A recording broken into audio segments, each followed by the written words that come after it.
E aí depois eu respondo aqui, né? Nós já estamos treinados nisso, tá tudo certo.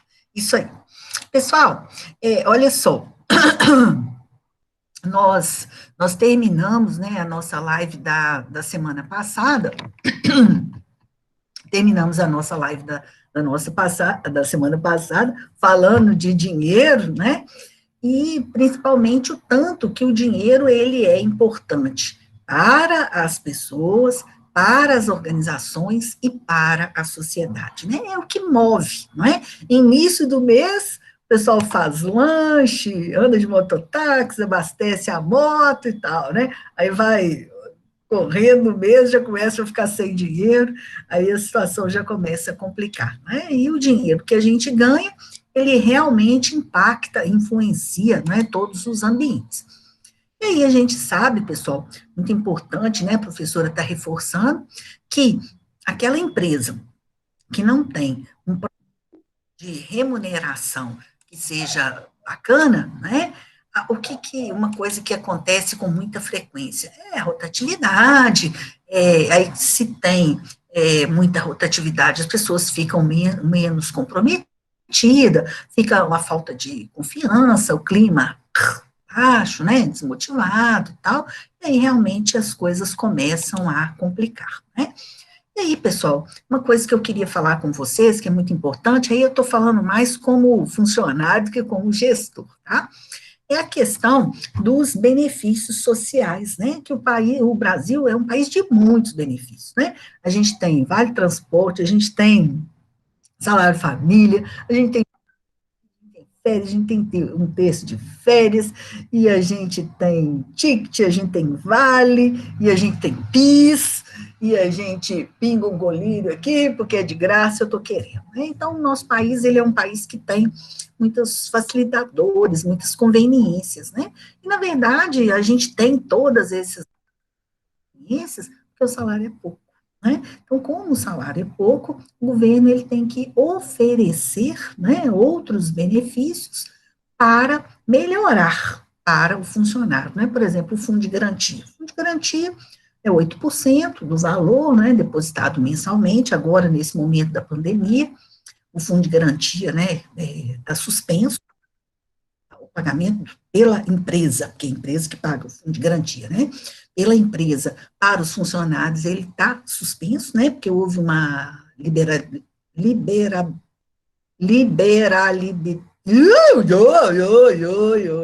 liberabilidade, agarrou difícil demais, mas também que a professora que é isso dá nisso, né? Passa vergonha na live. Mas houve uma liberação houve uma liberação do governo para que ficasse suspenso, através daquela portaria 253, né, que ficasse suspenso o pagamento de fundo de garantia. Fundo de garantia, como o próprio nome diz, né, é um fundo de garantia para quando a pessoa é mandada embora, quando ela aposenta, ter uma reserva, né? Então, é um benefício que, por um lado, é bom, mas a rentabilidade dele é muito baixa, ele é menos do que a poupança, né? Mas, de qualquer forma, ele atende aí uma situação de emergência, né? Até muita gente quer que manda embora só para poder tirar o fundo de garantia. Enfim, esses são benefícios sociais. E aí, o que eu quero dizer para vocês é o seguinte: são benefícios obrigatórios, né? Porque a pessoa, muitas vezes, até na hora de contratar, fala assim: não, porque aqui a gente paga o 13º direitinho. Aí você tem que falar assim: hã? Não, mentira, né? Não pode falar hã, né? Mas aí a gente pensa assim: ué, mas você tem que pagar, ué, né? É um benefício social, mas não é um benefício que eu estou te dando um benefício, não, é obrigado, né? É obrigado. Então, realmente tem que pagar, né? Mas existem outros benefícios que são legais, né? E que tem que ser pago, né? Hora extra, adicional noturno, insalubridade, né? Acabou a gente conversando sobre isso na última live, tal, tal. Mas aí a gente tem alguns benefícios que aí é legal. Aí é legal não de legalidade apenas, né? Mas legal de bacana, que é joia. Que são as refeições, né? Que ajudam muito, a gente conversou muito sobre isso na última live, né? A pessoa que almoça na empresa, o tanto que ela economiza, né? Ela não recebe aquele dinheiro, mas ela tem um auxílio muito importante, que faz com que ela use menos o salário para essas despesas, né? A questão também não é muito boa, não é muito boa, não, mas é melhor, que é o empréstimo consignado, né? Se você fizer o empréstimo consignado, ele tem uma taxa de juros menor, né? Vocês têm alguém do banco aí para poder falar. Por quê? Porque o consignado ele é descontado na folha de pagamento do funcionário pela empresa e repassado. Então, o banco ele pode emprestar com juros mais baixos, porque a chance de recebimento é maior, o grau de risco é menor, então os juros também é menor, né? Uma coisa que ajuda muito, que é o plano de saúde, plano odontológico, né? A Lele até falou disso, dos benefícios que ela tem, complementação de aposentadoria, enfim, esses são espontâneos. O que quer dizer espontâneo? Que a empresa dá se ela quiser. Se ela não quiser, ela não dá. Os benefícios sociais, que são férias, 13º, salário família, certo? Então, os benefícios espontâneos são muito interessantes, né? Alguns obrigatórios por convenção coletiva. A empresa, por exemplo, seguro de vida para motorista. A empresa não tem que, não vou fazer seguro de vida para motorista. Não existe isso. Para motorista é obrigatório fazer seguro de vida. E para o pessoal que trabalha no administrativo? Não, aí já é opção. Então, tem que verificar o que é obrigatório e o que é opcional. E a gente tem uma outra divisão que é importante, né, que são os benefícios monetários, que aí é férias, é 13º, o empréstimo, aí é dinheiro, né, é dinheiro, por isso que a gente fala que é monetário. E aí a gente tem os não monetários, que você não recebe o dinheiro, mas você economiza, que é o próprio seguro de vida, né, mas aí vocês não podem falar com um funcionário, assim, na hora que vocês forem contratar, né, vocês falam assim, não, vem trabalhar aqui na empresa, a empresa tem excelentes benefícios, seguro de vida, né, se você morrer, sua mulher vai ficar muito bem, né, aí fica o humor negro, né, a gente tem até que ter cuidado, né, para poder, para poder falar, senão eu falo, se você morrer é bom, porque você vai receber o dinheiro, né, não é bem assim. Mas o seguro é um não monetário, né? Você tem aquele valor e por que ele é não monetário? Porque você só vai receber se morrer. Se você morrer, você não vai receber, quem vai receber é o outro, né? Seu filho, sua mulher, seu parente, né? Mas não vão tratar disso, não, né? Mas vão dar outros exemplos melhores, né? Um exemplo muito bom de benefício não monetário é o refeitório, né? Aquela empresa que tem programa de alimentação. Então, ela te ajuda, né? Economiza muito, né? Com certeza.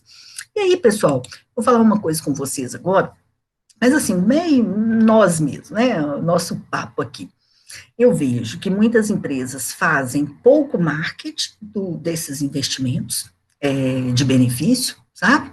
E também eu vejo o seguinte, as pessoas que já recebem, já acham pouco, entendeu? Acha pouco, não valoriza muito não, só valoriza quando perde, igual o pessoal reclamando dos pão com manteiga aí das empresas, agora que está em casa, despesa alta, conta de luz alta, conta de água alta, e televisão ligada o dia inteiro, e come o dia inteiro, aí começa a perceber que o pão com manteiga lá era bom, né? Então, assim, eu acho que as empresas precisam valorizar mesmo aquilo que oferece, os espontâneos, né? Porque o que é obrigado não tem nem graça ficar falando disso, porque é bobagem, né? Mas os espontâneos, sim, e a gente tem que valorizar e tem que pensar como nós conversamos na aula passada, tá? E agora, pessoal, a gente começa propriamente a falar da questão do plano de cargos e salários, que é algo que interessa a vocês como aluno, como futuros gestores, como administradores, né, e que é importante vocês entenderem, né, a gente conversar sobre isso. Então, pessoal, a primeira coisa que eu falo com vocês é o seguinte, na nossa região, de novo, não tem experiências em multinacionais, tal, aquela história toda que a gente já conversou. Na nossa região, os planos de cargos e salários são mal estruturados, sabe? Assim, por questões, primeiro, né, nós temos muitas questões familiares, muitos parentes, né?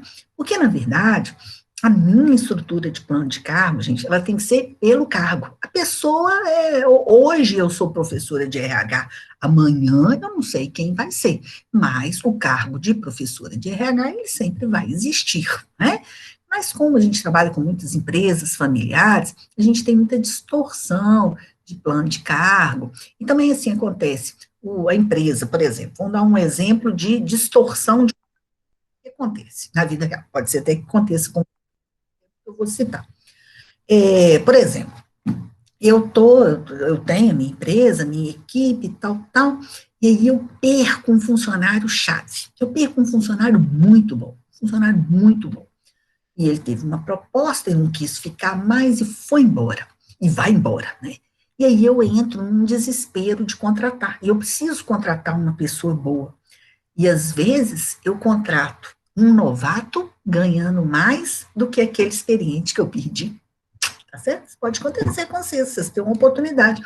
O cara, sabe, ele precisa de uma pessoa, aí ele paga mais, né? Então, assim, aí como ele pagou aquele a mais, os outros que estão ali na empresa, por exemplo, o cara entrou ganhando aqui, os outros que estão lá ficam ganhando menos, então ficam os cargos desvirtuados, não tem, assim, um critério, entendeu? Aí dá aumento para quem chora mais, o mais chato, aquele que vive pedindo, aquele que é mais bocoió, não pede, tem vergonha, fica prejudicado, né? Então, quando eu falo de cargo, eu falo de todos os cargos daquela categoria.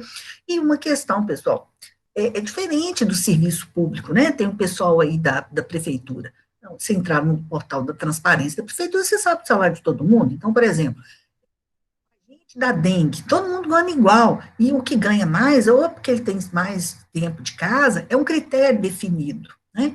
Na empresa, não. Tem gente que tem pós-graduação, ganha menos do que um não tem curso superior. Aí é um negócio todo atrapalhado, uma mistura, um negócio muito difícil, né? E aí, assim, é algo que é complicado, né? Porque ele desmotiva se você faz a mesma função, você desenvolve as mesmas tarefas, as mesmas atribuições, né? Que eu já expliquei para vocês, tal, e você ganha menos, né? Então, isso é um papo que nós já tivemos aqui, que é algo extremamente desmotivante, né?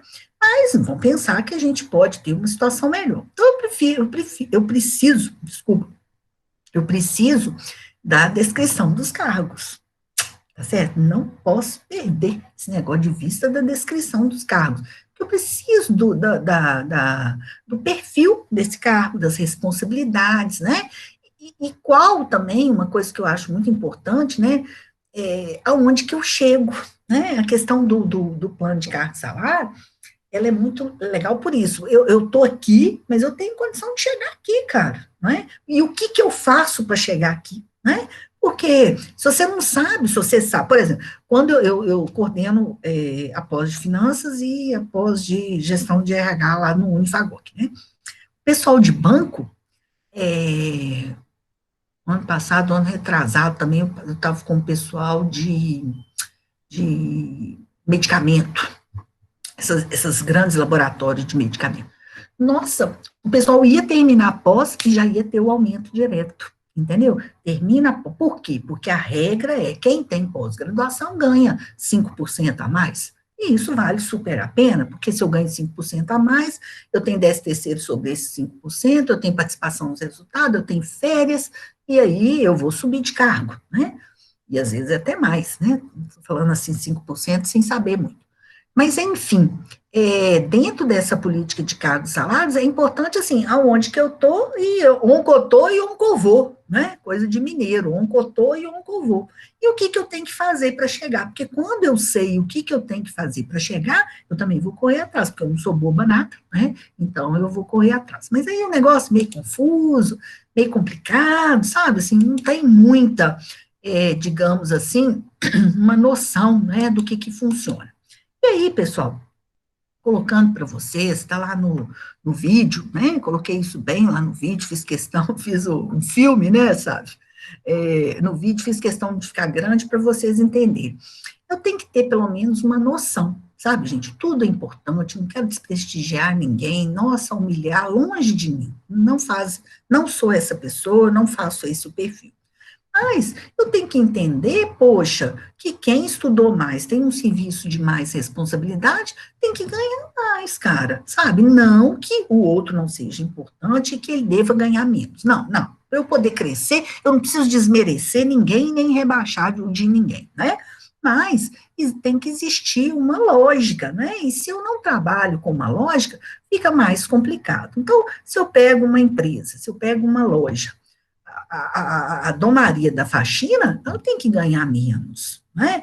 Ah, porque a Dom Maria é importante, Monique, se a Dom Maria não for, quem vai limpar o banheiro, quem vai fazer o café? Não estou discutindo isso, só estou dizendo que para chegar no cargo da Dom Maria, ela não teve que ficar 4 anos no Unifagoc, de segunda a sexta, gastando o que vocês estão gastando, não. Então, é diferente, né? É simplesmente diferente. E aí, na descrição de cargo, eu tenho que ter, pelo menos, eu tenho que ter pelo menos uma noção do que é essa evolução, tá certo? Então, eu entrei, isso são histórias maravilhosas, que vocês sabem que eu gosto muito, né?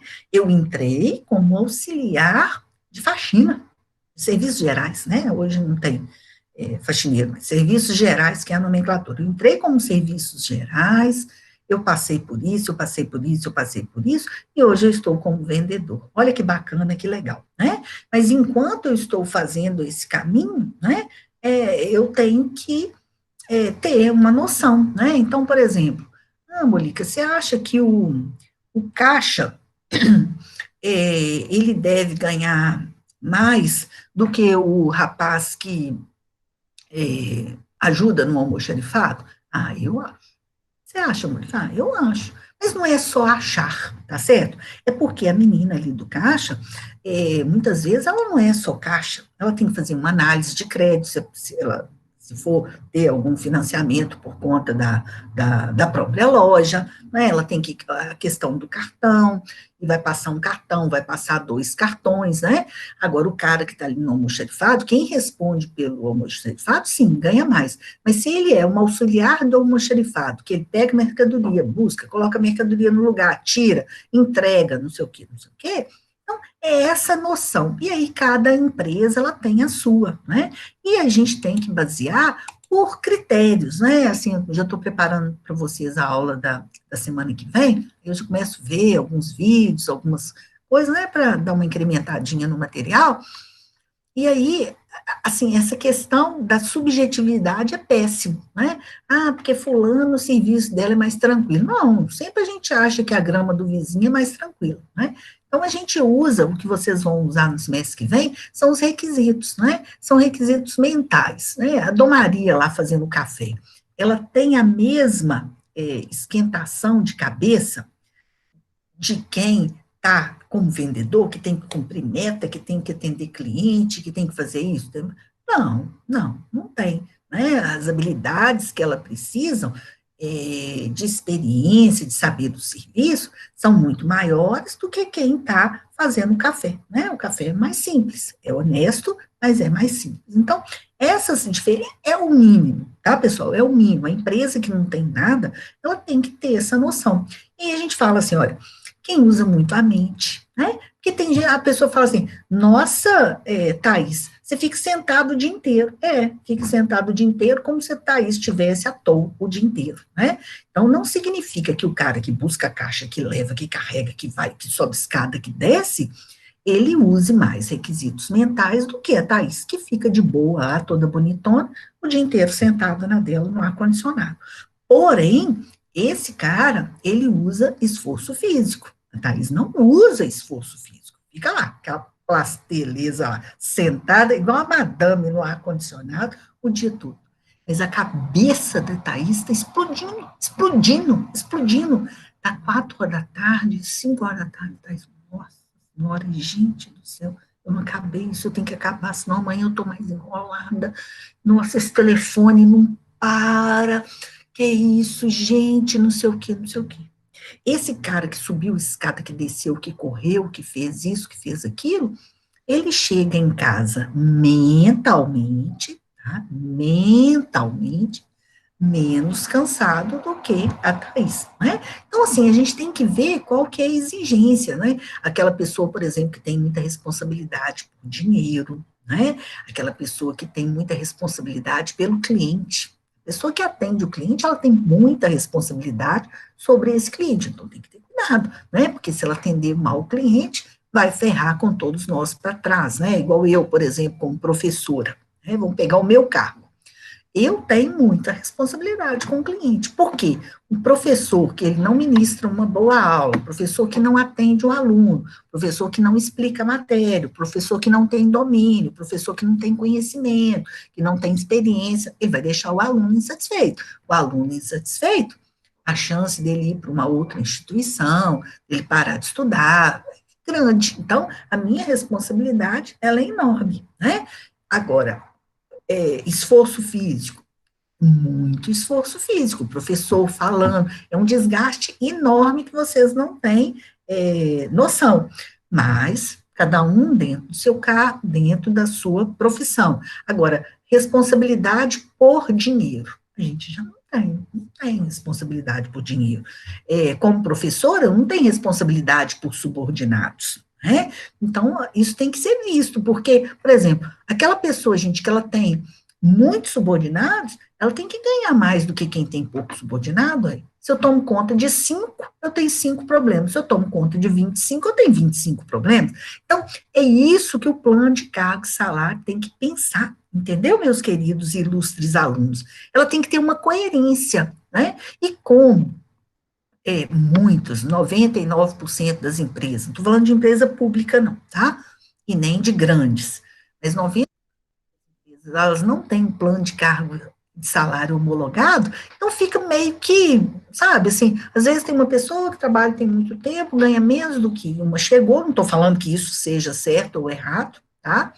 Mas eu tenho que analisar realmente são as atividades, são as atribuições e as responsabilidades, porque o que faz a gente ganhar melhor é assumir responsabilidade. Não adianta pensar que hoje você ganha 1.800, foi feita uma proposta para você, você vai para 2.500 e vai ficar de boa. Não vai, não vai. Pode me escutar. Esses R$ 700 vai te sair caro, porque você vai ter que trabalhar mais, você vai ter que ter mais responsabilidade, você vai ter mais enjoamento, você vai ter que ter mais compromisso, você vai ter que ter mais dor de cabeça, para você ganhar esses 700 conto a mais aí. Não pensa que subir de cargo é fácil. Por quê? Porque subir de cargo agrega mais responsabilidade, tá bom?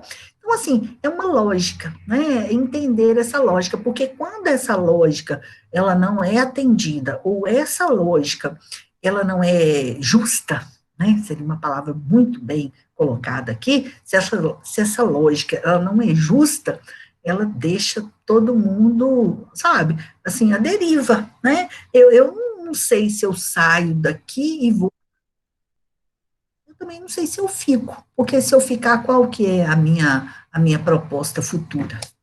Vai ser sempre desse jeito? Não tem para onde crescer? Só se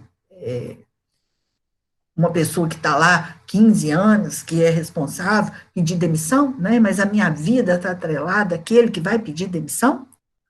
É bastante complicado, tá? Então, a gente sempre tem que pensar nesses requisitos, nas condições de trabalho, né? Para que a gente possa ter um plano de cargos e salários mais justo.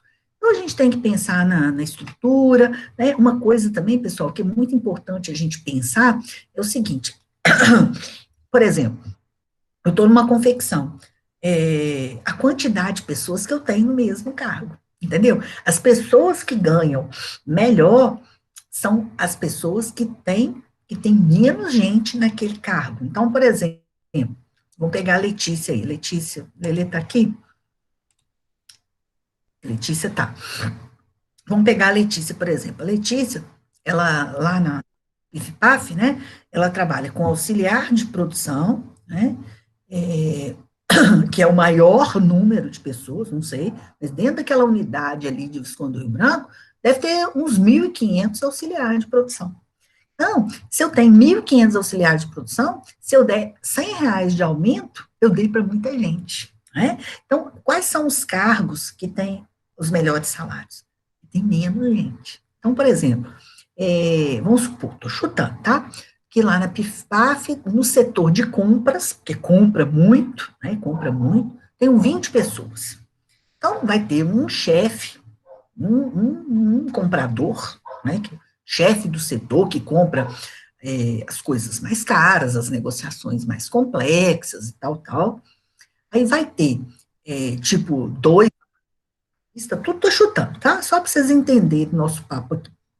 2 ou 3 analistas, tem mais uns 2 assistentes e uns 10 auxiliares de compra, que fica ligando, que fica cotando, que fica fazendo apanhado de preço, vendo data de entrega, prazo de entrega, e liga para saber se está vindo, compra picada do dia a dia, não sei o que, não sei o que. Então, é lógico que aquela pessoa que tem menos gente, a questão salarial ela é maior, né? Por quê? Porque os 10 auxiliares de compra ali no setor, qualquer coisa que eu fizer para um, eu tenho que vir fazendo para todos, tá? Então, assim, a gente precisa realmente entender essa estrutura salarial, que é muito importante. Quando você entende a estrutura, você entende a responsabilidade de cada pessoa, quantas pessoas estão envolvidas, facilita muito, tá? Isso através do organograma, né? Porque as matérias são bem interligadas, né? Que vocês aprenderam lá do organograma, né? E aí, o que me dá essa base? É a descrição de cargo, tá, pessoal? A descrição de cargo, ela que tem, porque, olha só, foi na semana passada que vocês postaram a descrição de cargo ou foi na anterior? Já até me perdi já, né? Na descrição de cargos, é que vocês têm as funções, os equipamentos que vocês usam, né? Vocês lembram que vocês responderam lá, que eram 2 coisas que vocês tinham postado na semana passada, né? Vocês lembram que vocês responderam se tinha subordinado, se tinha responsabilidade por dinheiro, vocês lembram? Então, é a descrição de cargo. Ah, Molica, mas lá onde que eu trabalho não tem descrição de cargo. Aí fica complicado fazer um plano de cargos e salários, porque a base do programa de cargos e salários é a descrição de cargo. Bom? Então, eu tenho que realmente fazer a avaliação, né? E como é que eu sei, pessoal? Como é que eu sei? Presta atenção no professor agora, que é papo nosso aqui. Como é que eu sei se o meu salário, ele é bom ou ele está baixo? A única chance que eu tenho disso, pessoal, é fazendo uma pesquisa salarial, certo? É através da pesquisa salarial. Só que, primeiro, é difícil fazer pesquisa salarial, eu ainda consigo fazer, sabe? Assim, meio que vou tirar uma onda aqui, mas é porque eu conheço muita gente, conheço muito aluno que trabalha nas empresas e tal, e como professora, e no mercado há muito tempo, né? A gente cria uma credibilidade, consegue informações, porque pesquisa salarial é um negócio assim, complicado, entendeu? Porque eu ganho 1.000, você também ganha 1.000, mas eu tenho transporte, eu tenho plano de saúde, eu tenho refeitório, eu tenho ticket, então isso tem que entrar também, né? Então não é muito fácil fazer uma pesquisa salarial, não, tá? E a pesquisa salarial, gente, ela só é, assim, válida, legal, quando eu comparo empresas do mesmo ramo com aproximadamente o mesmo número de funcionários. Então, por exemplo, se eu comparar o servo de senador com a PIF-PAF, não é justo, tá certo? Falou que é do mesmo ramo, do ramo de alimentação, né? Mas são empresas de porte totalmente diferente. Então, é por isso que é difícil você saber, porque senão você fala assim comigo, Molica, porque minha prima que mora em São Paulo, ela trabalha numa empresa lá, ela ganha 2 e tanto. Aí eu vou falar com você, gente, vocês estão comprando em São Paulo com bar? Mesmo coisa de comprar melancia com banana, não tem nada a ver, não tem lógica isso, entendeu? O ideal é vocês compararem o mesmo ramo, né? Não é igual, né, gente? Nenhuma empresa é igual, mas o mesmo ramo e mais ou menos o mesmo número de funcionários. Aí sim, sabe? Aí sim. Aí você tem uma. Assim, a gente nunca vai ter se o salário é bom ou ruim, né? Porque vocês conhecem gente que ganha muito mais do que vocês e que reclama mais do que vocês e tem menos dinheiro que vocês, né? Molica, é verdade. É verdade. Tem auxiliar de produção que empresta dinheiro para o supervisor. Ah, não, Mônica, é mentirosa. Não, não sou, juro. Tem auxiliar de produção que tem a motinha dele, tem o carrinho dele, constrói a casinha dele, leva uma vida. Tem gente que ganha 3 vezes mais do que ele, 4 vezes mais do que ele, paga aluguel. Mas dinheiro, gente, se explica. Só Deus. Se pegar a calculadora, se pegar esse negócio aqui, fazer a conta aqui, não fecha.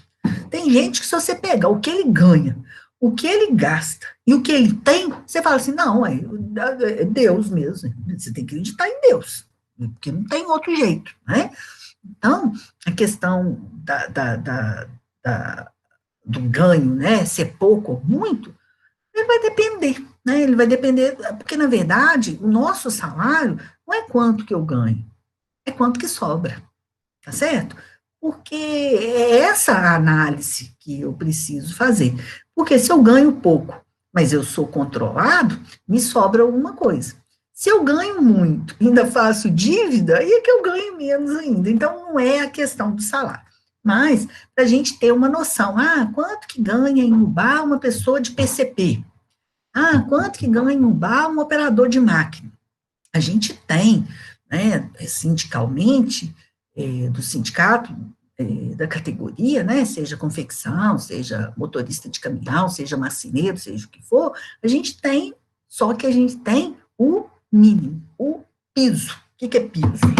O que está embaixo, né? A gente tem o piso. Então, tem assim, uma diferença, porque, por exemplo, é operador de máquina, mas que máquina que é? Máquina tradicional ou é uma máquina computadorizada? Claro que o da máquina computadorizada tem que ganhar mais do que o da tradicional, gente, porque a responsabilidade do cara é maior. Ué.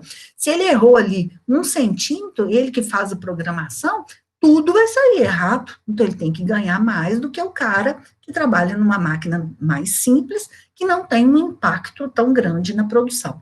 Tá certo? Então, assim, a pesquisa é boa, né, a gente entender, mas só deixo a dica para vocês. Vocês não adianta comparar, se vocês estão numa empresa pequena, comparar com uma empresa grande, né? Igual tem a Tamires aí, material de construção, né? A Tamires, ela, o pai dela, uma loja pequena. O ABC é mundial, tem em Juiz de Fora, tem em Belo Horizonte, tem em Viçosa, tem não sei aonde, tal, tal.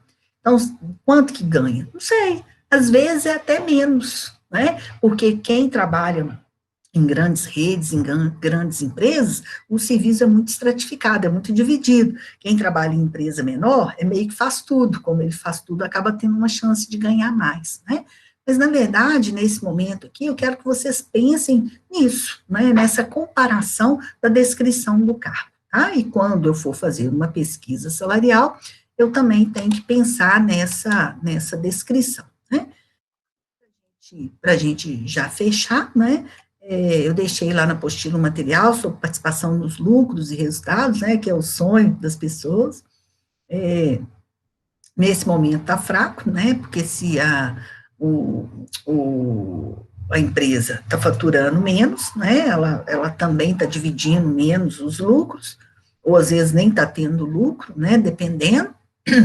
E a participação, só para ficar claro, quem é fera nessa questão de participação nos lucros e resultados é o Vadim Baião, que foi prefeito aqui de Ubaia, é o mais entendido que eu conheço de participação nos lucros e resultados, porque o Vadim é formado em cooperativismo, na UFV, e ele que implantou o sistema de participação nos lucros e resultados na Itatiaia, na época, né, que ele trabalhava na Itatiaia.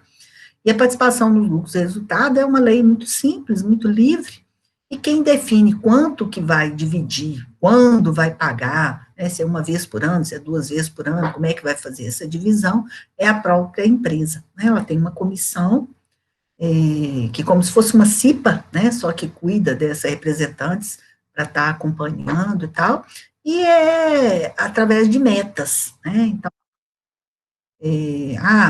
sobrou pouca comida no refeitório, então eu ganho 1 ponto. Tá sobrando muita comida no refeitório, então eu ganho menos ponto. Eu tive reclamação, muita reclamação do cliente, então eu tiro menos ponto. A minha manutenção está em dia, então eu ganhei 1 ponto. Então, tem os critérios e cada empresa tem os seus critérios, né? E para fechar nesse tempo nosso aqui, uma coisa que eu queria falar com vocês é o seguinte, é que os encargos sociais no Brasil são muito altos, né, que é a questão dos impostos, né, então acaba que o funcionário, ele recebe menos, mas o que o empresário gasta é muito, né, chegando aí algumas contas de até 80%, né, empresa que trabalha com 65%, 80%, dependendo do autor, dependendo do cálculo que faz, porque são muitos os impostos, né, gente, então, isso acaba, é o custo Brasil, né, que vocês escutam tanto falar na televisão, e que isso impacta muito no nosso programa de participação nos lucros e resultados, né? Mas vale 1.000 na conta do que 2.000 voando, né? O Vitor Justo está falando aqui, a Letícia está aqui, tá bom? Aí, podem perguntar. Estou à disposição de vocês. Podem interromper aqui.